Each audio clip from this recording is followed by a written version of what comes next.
बात करूंगी मैं भारत की। इजराइल ने भारत से कांटेक्ट किया है और इंडियन गवर्नमेंट से ये खबर देखने के बाद बड़ा अफसोस किया कि हमारे इजराइल के साथ टर्म्स नहीं है। और मैं तो जो इंडियन प्राइम मिनिस्टर है उसको तो मैं दाद देता हूँ कि यार उसने अपने मुल्क को कहां से कहां तक ले चला गया। तकरीबन 15,000 के करीब, जो कि जाहिर है कंस्ट्रक्शन वगैरह में उनको जरूरत होगी। वैसे हमने ये खबर देखने के बाद बड़ा अफसोस किया कि हमारे इजराइल के साथ टर्म्स नहीं है और हमने बिला वजह का एक झगड़ा बना के रखा है, जिसकी वजह से इस तरह की कोई रिक्वेस्ट या कोई ऑफर पाकिस्तान की तरफ नहीं आती। अभी तो चले इजराइल की बात है, लेकिन जो हालात चल रहे हैं हमें लगता है कि गल्फ कंट्रीज भी अब ये ऑफर करना बंद कर देंगी पाकिस्तान को। देखिए आरजू जी, ये ना बहुत बहुत जैसा आपने बोली, एक लोग उसको लाइटली लेंगे, मगर आपने बहुत डीप बात बोली है कि आपको क्यों नहीं बुला रहे हैं। और जो अब मुझे नहीं पता कितनी डीप में मैं इसकी एनालिसिस करूं, मगर मैंने 4 चीज बोलूंगा कि ये विश्वास है कि एक ऐसी कम्युनिटी जिसका हर जगह परसिक्यूशन हुआ, वो इस दुनिया के इतने करीबन 200 लोग होंगे, 200 देश होंगे, उस 200 में उसको जिन पे भरोसा है कि जो हमारा परसिक्यूशन नहीं करेंगे, जो हमारे यहाँ आने के बाद हमारे लिए कोई सुरक्षा का खतरा नहीं होंगे, वो भारत के लोग। भारत आप, और उसमें अगर आप देखिए उस न्यूज में आरजू जी, तो उसमें सिर्फ लेबर फोर्स की बातचीत नहीं कही है, उसमें केयर गिवर, नर्स और ये डॉक्टर्स सबकी बातचीत की गई। So they are asking for Indian talent because they feel safe with Indian.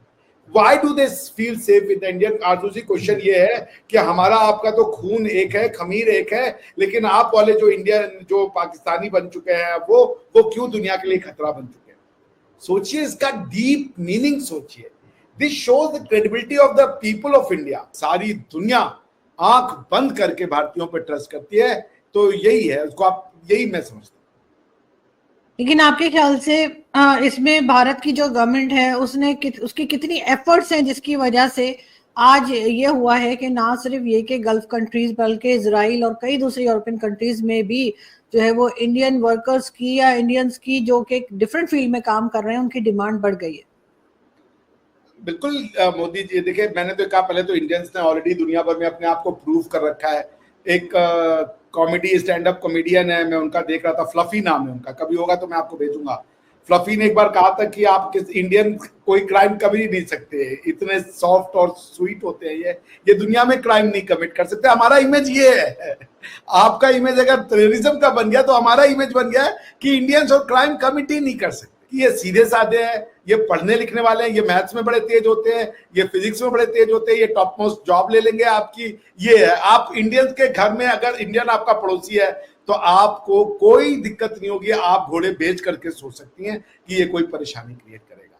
So this is what I wanted to say. जी बिल्कुल ऐसा ही है सर। लेकिन सर, इजराइल का क्या फ्यूचर देख रहे हैं आप? इसलिए कि डेफिनेटली इंडिया को तो खैर उन्होंने रिक्वेस्ट कर दी है कि वहां से वो वर्कर्स चाह रहे हैं या वहां से वो लोगों को लाना चाह रहे हैं, लेकिन जो एक वॉर चल रही है उनकी इस वक्त फलस्तीन से, और फलस्तीन ने भी इंडिया से ही अप्रोच की है। हालांकि हम यहाँ से बड़े मुसलमानों के चौधरी बने हुए, लेकिन हमें उन्होंने कुछ नहीं कहा और भारत से उन्होंने रिक्वेस्ट की है कि सीज फायर होना चाहिए, इस जंग को रुकना चाहिए।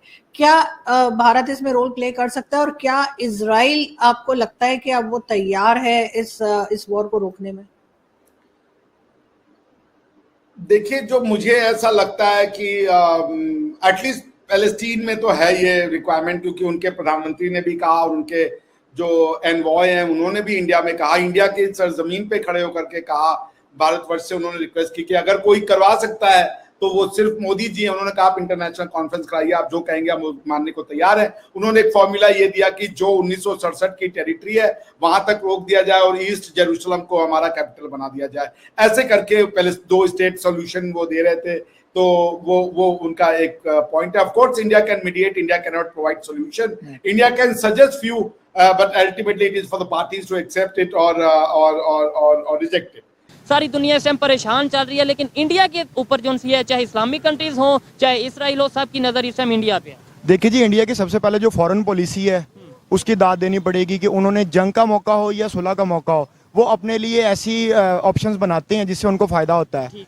जैसे देखिए अब इसराइल के अंदर 1 लाख जा रहा है इंडिया का, तो उसमें इंडियंस को फायदा होगा। लेकिन अगर आप ये सोचे फ़लस्तीन उनके साथ रह रहा है, फ़लस्तीन के लेबर तो वहाँ पे काम कर रहे होंगे ना, ऐसे ही है। तो वो उनको अब जगह छोड़नी पड़ेगी। जब हमने पाक स्टडीज ये पढ़ रखी है कि हम 3 जंगें जीते हुए हैं, अब मैं इस पे जा नहीं कुछ जाता। चार भी कह देते कुछ हैं। 4 भी कह देते हैं। मुझे लगता है कि ये जब से पाकिस्तान बना है इन्होंने जंगें शुरू कर दी हैं, ठीक है। हालांकि हकीकत कुछ उस देर बाद है, लेना बड़े बड़े जो इदारे हैं उनके सीईओ कौन बन के बैठे हुए हैं, ठीक है। आईफोन जो लॉन्च हुआ है वो उधर से लॉन्च हुआ है, G20 हुआ वो उधर से हुआ है, तो अभी वो बहुत ऊपर जा रही है। अब क्रिकेट में देख लें, फिल्म इंडस्ट्री में देख लें, सोशली देख लें, इकोनॉमी देख लें, हर तरह से वो आपसे आगे है। तो भाई आप अपनी हरकतों पे गौर करें और अपने आप को बेहतर करने की कोशिश करें और जंग छोड़ दें और अवाम को ट्रू पिक्चर दिखाएं। क्या मैंने पहले भी कहा था, तो मुझे कई लोगों ने राह का एजेंट कहा था, अच्छा, ठीक है। तो वो कोई मसला नहीं है, मैं किसी से डरने वाला नहीं हूँ। मैं अपनी एक अनबाइस्ड ओपिनियन देता हूँ, ठीक है। किसी को पसंद आती है ठीक है, नहीं आती तो वो अपना हिसाब खुद करे और वहाँ पे वो आएगा। इसलिए मैं हमेशा कहता हूँ कि पीस की तरफ जाना चाहिए, जंग का कोई फायदा नहीं। अब इसकी मिसाल आप यूं ले लें कि जब रशिया और यूक्रेन की वार हुई है, हाँ, तब पाकिस्तान का देख लें रद्द-ए-अमल क्या था और इंडिया का देख लें रद्द-ए-अमल क्या था। आज दुनिया में बहुत सारे कॉन्फ्लिक्ट्स और टेंशन्स चल रही हैं डिफरेंट रीजन्स में, और इसमें यूक्रेन वॉर और साथ ही साथ गाजा इजराइल वॉर मेन है।